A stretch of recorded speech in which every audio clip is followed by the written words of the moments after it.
ओम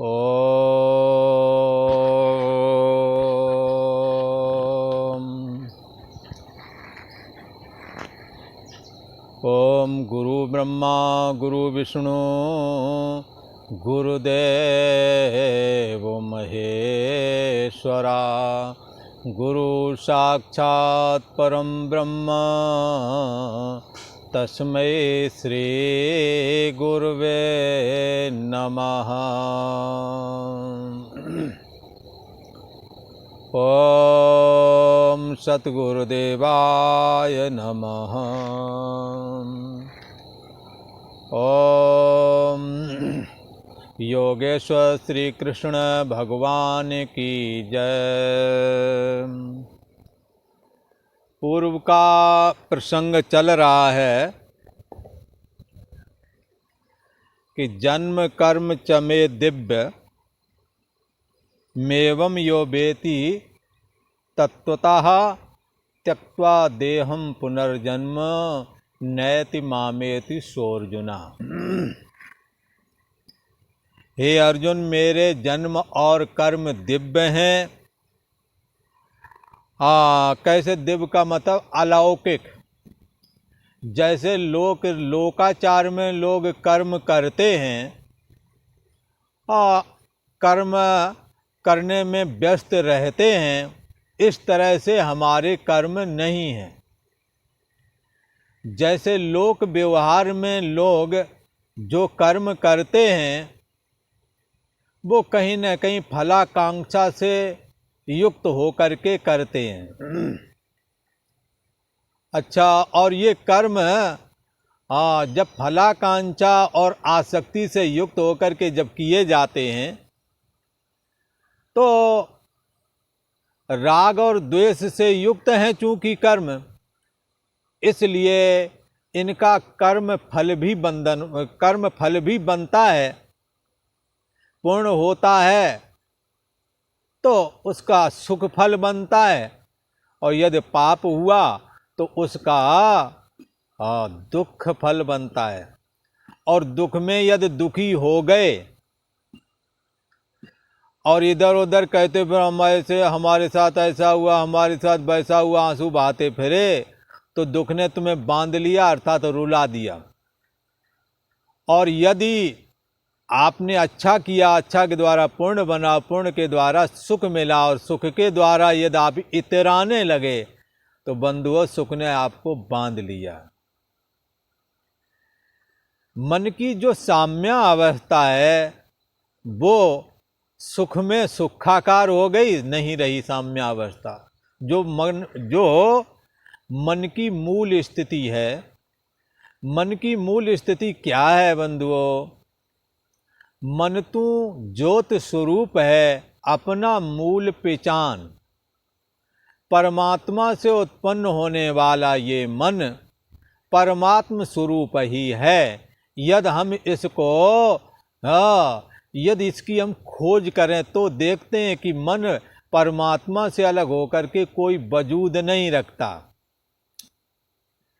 तो मन परमात्म स्वरूप हुआ, और कर्म मन की साम्य अवस्था क्या है? जैसे पानी की साम्य अवस्था शीतल जल, जब उसे ज़्यादा ठंडा किया जाता बर्फ बन जाता है, और गर्म किया जाता तो उबलने लगता है, तो कहेंगे कि ये पानी का स्वाभाविक स्थिति ये नहीं है। ऐसे ही मन की एक स्वाभाविक स्थिति है जिसको कहते हैं सम। मन विषम कब होता है? जब उसमें दोष आ जाता है। किसी ने कहा कौन से दोष आ जाएं? एक तो दोष यही है जो सुख में सुखी हो जाता है और दुख में दुखी हो जाता है, ये भी मन का एक दोष है। अच्छा, और क्या दोष है? जैसे काम सतावे, क्रोध सतावे, लोभ सतावे, ये भी दोष है। पर जब निर्दोष हो जाता है, मन में जब दोष नहीं रह जाते हैं, तब मन सम हो जाता है। गीता में एक जगह कहा है निर्दोषम ही समम ब्रह्म तस्मात् ब्रह्मणि ते स्थिता। जब मन निर्दोष और सम हो जाता है तो ऐसा मन ब्रह्म में स्थित है, ऐसा कहा जाता है। भगवान श्री कृष्ण कहना चाहते हैं कि आप अपने मन को सम बनाएं। यही व तैर जिता सर्गो एसाम साम्य स्थितम मना निर्दोषम ही समम ब्रह्म तस्मात् ब्रह्मणि ते स्थिता। ये ब्रह्म निर्दोष और सम है। यदि मन को निर्दोष और सम बना लिया जाए तो हमारे द्वारा होने वाले कर्म दिव्य हो जाएंगे, अर्थात उन कर्मों के द्वारा हम बंधेंगे नहीं, सुख में इतराएंगे नहीं और दुख में अपना दुख रोना दूसरों से के पास रोने नहीं जाएंगे। न सुख के द्वारा बांधे गए और न ही दुख के द्वारा बांधे गए, ये बात कही। भगवान श्री कृष्ण न देह से जोड़ते हैं न इंद्रियों से जोड़ते हैं, बल्कि देहा अभिमान से भी रहते हैं और मन के तल पर जो सुखी दुखी होते हैं उससे भी ये रहते हैं। यही वजह है देह से होने वाली चेष्टाएं भगवान की दिव्य हैं। भगवान के द्वारा होने वाली हर चेष्टा दिव्य है। कर्मों के अधीन जन्म नहीं होता। अपनी इच्छा से स्वतंत्र होकर के अवतार धारण करते हैं। इसलिए भगवान श्री कृष्ण का जन्म भी दिव्य और कर्म भी दिव्य हैं। और ऐसा ही यदि हम अपने को जान जाएं तो हमारा भगवान श्री कृष्ण ने कहा त्यक्त्वा देहम पुनर्जन्म नैति मामेति सोर्जना। वो ऐसा यदि जान लिया जाए, भगवान को यदि जान जाए तो भगवान के शरीर मन और इंद्रियों की जो प्रक्रिया है वही प्रक्रिया श्री कृष्ण भगवान के शरीर की भी है। भगवान श्री कृष्ण कर्मों के बंधन में नहीं आते हैं। यदि हम अपने अंदर के कर्तापन का निषेध कर सकें, यदि हम देह के अभिमान से रहित हो सकें, असंग हो सकें, तो जो भगवान श्री कृष्ण के कर्म दिव्य हमारे भी हो जाएंगे। और भगवान श्री कृष्ण का जन्म दिव्य है, अर्थात होता ही नहीं, होने जैसा लगता है। भगवान तो प्रकट होते हैं। ऐसा का भगवान प्रकट होते हैं तो जन्म कर्म चमे दिव्य। इस तरह से भगवान श्री कृष्ण के जन्म और कर्म दोनों ही दिव्य हैं। जो इनको जान जाता है कि भगवान श्री कृष्ण का कर्मों के अधीन जन्म नहीं, निज इच्छा निर्मित मन, निज इच्छा निर्मित तनु, अपनी इच्छा से माया को स्वीकार करके और ये शरीर को संकल्प शक्ति से धारण कर लेते हैं और जब इच्छा होती त्याग देते हैं। इसलिए भगवान श्री कृष्ण का जन्म भी दिव्य कहा गया है, क्योंकि ये जन्म मृत्यु का हेतु नहीं है भगवान श्री कृष्ण का, बल्कि ये भक्तों के मुक्ति का हेतु बनता है। तो किसी ने कहा महाराज ये भगवान श्री कृष्ण का जो जन्म और कर्म दिव्य हैं, आप कहते हैं कि इसको जो भक्त जान लेता है, जो साधक जान लेता है, वो शरीर त्याग करके परमात्मा में लीन हो जाता है, उसे पुनः शरीर धारण नहीं करता, कर्म उसे बांधते नहीं हैं। क्या ऐसा पहले कभी हुआ है? क्या हुआ है? ऐसा कुछ क्या? ऐसी शंका करने पर कहते हैं भगवान श्री कृष्ण, ये गीता का 4वां अध्याय है और 10वां श्लोक है। भगवान श्री कृष्ण कहते हैं बीत राग भय क्रोधा, बीत राग भय क्रोधा मन मया मामुपाश्रिताः बहवो ज्ञान तपसा पूता मदभाव मांगता। कहते हैं जिनके राग भय और क्रोध बीते दिनों की बात हो गई है, न किसी से राग रह गया है, न किसी से द्वेष है, किसी की शरीर वाणी और मन से किसी को कष्ट पहुंचाते नहीं है, इसलिए किसी प्रकार का भय भी नहीं रह गया है जीवन में। ऐसा जीवन निर्दोष बना लिया। राग और भय और क्रोध ये बीते दिनों की बात हो गई, इनके राग भय और क्रोध खत्म हो गए हैं। और कैसा मन माया, मेरे मन वाले हो गए हैं ये लोग, बोला ये जो ज्ञान रूप तप करके जो पवित्र हुए हैं, जो भगवान के जन्म और कर्म को जिन्होंने दिव्य जान लिया है, ऐसे लोगों के चित्त में क्या स्थिति है ये बात कथन करते हैं। क्या कहते हैं? बीत राग भय क्रोधा, राग भय और क्रोध इनके जीवन में बीते दिनों की बात हो गई है। राग भी खत्म हो गया इनके जीवन से, भय भी खत्म हो गया क्योंकि भय किसी को देते नहीं, और क्रोध इन्हें आता नहीं क्योंकि इन्होंने जीवन में क्षमा को धारण किया है, इसलिए क्रोध भी इनको व्यथित नहीं करता है। तो बीत राग भय क्रोधा मन मया, और भगवान के मन वाले हो गए हैं। इनका मन वो चेष्टा करता है जो भगवान का मन चाहता है।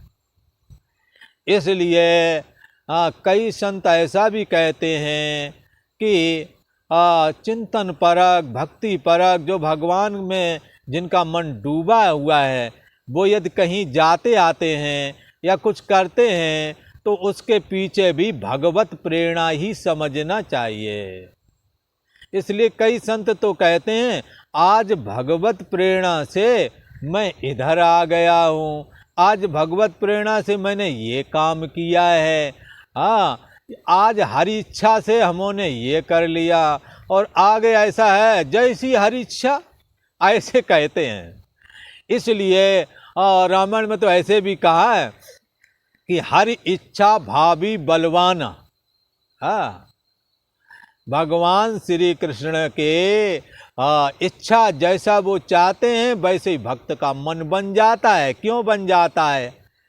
आपने भी घर में देखा होगा, कई बार आप जैसा सोचते हैं आपकी पत्नी को पता लग जाता है कि आज इनके मन में लगता है ये चीज़ बना ली जाए, तब पति कहता है ये तो मैं चाहता था आज ऐसा ही ये चीज़ बने, आपने बना दी। भला तो ये क्या है कि जब पत्नी पति के मन वाली हो जाती है तो उसके हृदय में क्या खटपट चल रही है ये उसे पता लग जाता है, लगभग पता लग जाता है। रामायण में एक जगह ऐसा आता है, भगवान राम जब वनवास को गए, भला और वनवास में जब गए हैं तो हाथ में कुछ पैसा टका तो था नहीं, जंगल में जैसे लोग रहते हैं, जैसे जाते हैं वैसे ही गए। अब वहाँ गंगा पार करनी पड़ी, केवट आया, भाई चलो बैठा लिया, पार कर दिया।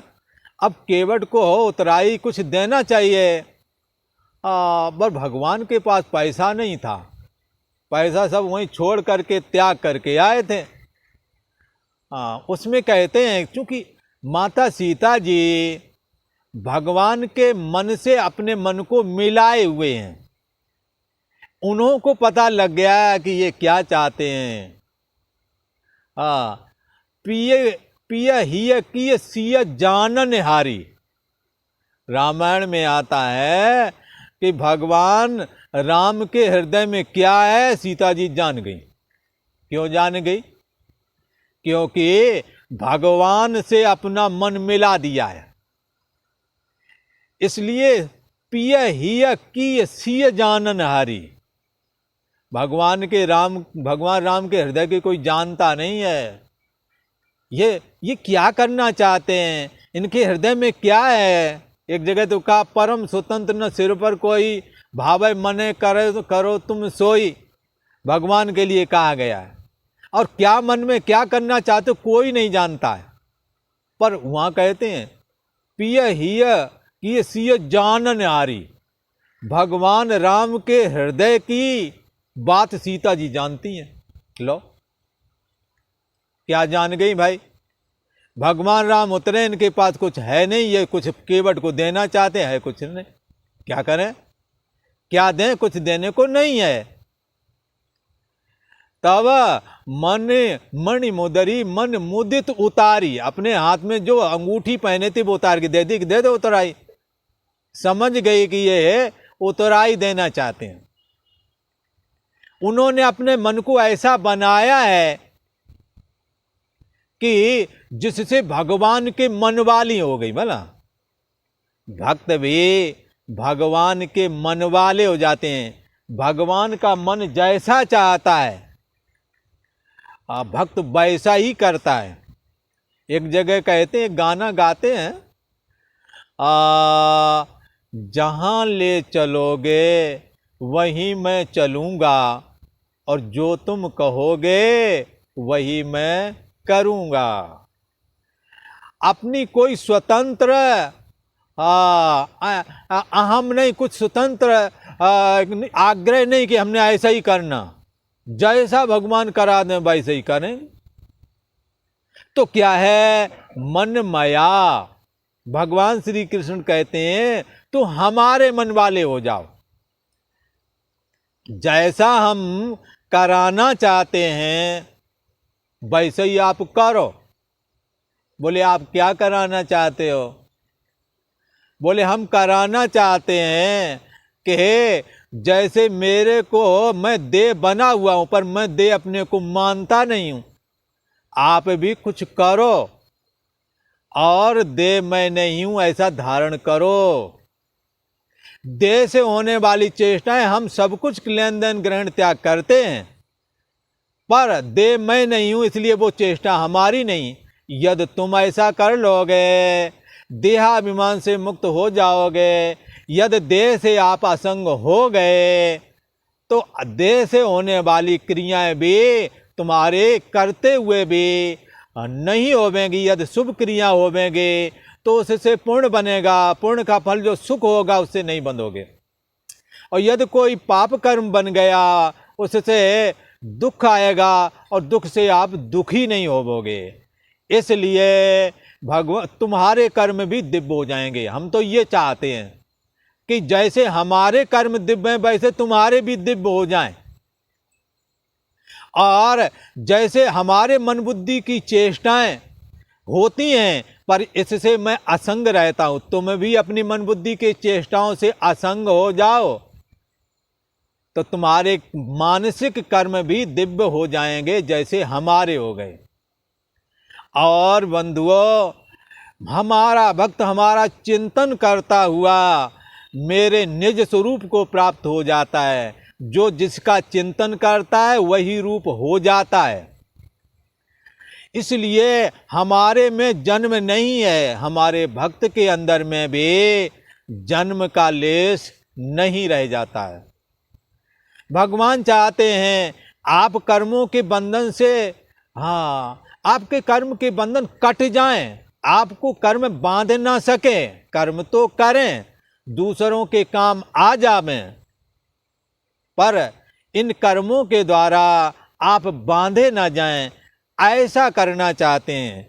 इसलिए भगवान के मन वाले हो जाएं। अच्छा, मन माया, मेरे मन वाले हो करके पहले इन्होंने क्या किया, बीत राग भय क्रोधा, अपने जीवन से उन्होंने राग निकाल दिया। किसी से द्वेष बुद्धि, किसी का कुछ बिगाड़ा नहीं, भय खत्म हो गया। भय तो तभी तक है जब हम दूसरों को भय देते हैं। यदि हम दूसरों को भय ना दें तो हमारे अंदर का भय अपने आप निकल जाएगा। और क्रोध क्षमा के द्वारा निकाल दिया, और भगवान ने जैसा चाह वैसे ही किया। भगवान ने कहा किसी से द्वेष नहीं करना, और किसी के साथ छल कपट नहीं करना, और परमात्मा की भक्ति करना है, कैसे करना है तो भगवान के मन वाले हो जाएं, भला ऐसा कहा किसी ने। हाँ, कैसे हो जाएं? तो ऐसे हो जाएं, भगवान राम ने ये बात खुद ही कही हुआ है। क्या? मम मम गुण गावत पुलक शरीरा, गद गद गिरा नयन भय नीरा। मेरे गुण गाओ, गद गद गिरा। आप राग द्वेष की चर्चा करते हैं, छाती जला डालते हैं। आप राग की चर्चा करते हैं, आपका चेहरा खिल जाता है। भगवान श्री कृष्ण कहते हैं, हाँ तुम मेरे मन वाले हो जाओ। तो राम के विग्रह से उन्होंने बताया, जब मेरे गुण गाओ, मम गुण गावत पुलक शरीरा, शरीर पुलकित होना चाहिए, ये वाणी गदगद होनी चाहिए, आंखों से प्रेमाश्रु गिरने चाहिए। मन मया, यदि मेरे गुण गाते हो ऐसे गाओ। मेरा चिंतन करना है, करो। मेरे मन वाले हो, मेरे को नमस्कार करो, मेरी पूजा करो। ऐसा यदि कर दोगे तो मनमया, मेरे मन वाले हो जाओ, मेरे भक्त बन जाओ, ऐसा कहते हैं। पर यह संभव तब है जब तीन चीजें पहले हटाओ। ये कौन वाली तीन चीजें?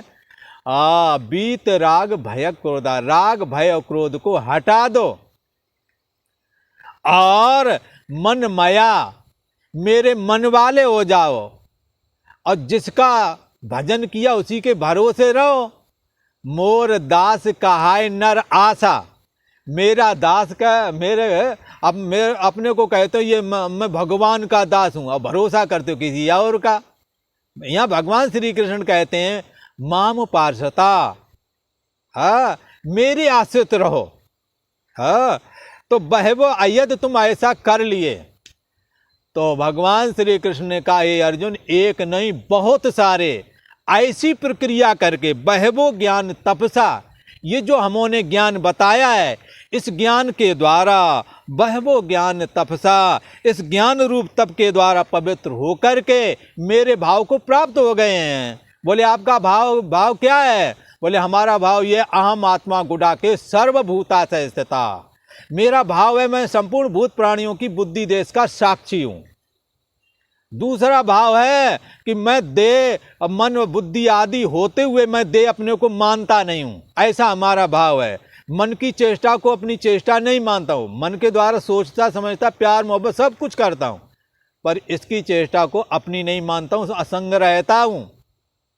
बुद्धि से भी मैं असंग रहता हूं।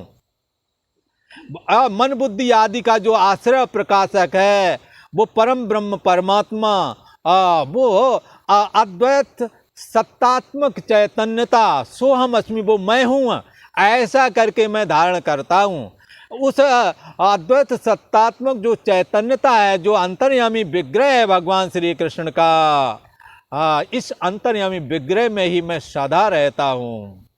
बहुत सारे इस हमारे ज्ञान के द्वारा पवित्र होकर के, जैसा मैं बताता हूं, पवित्र होकर के बहुत सारे तपस्वी, बहुत सारे भक्त मेरे ज्ञान रूप तप को करके मेरे भाव को प्राप्त हो गए। अर्थात मैं अजन्मा हूँ, ये भगवान का भाव है।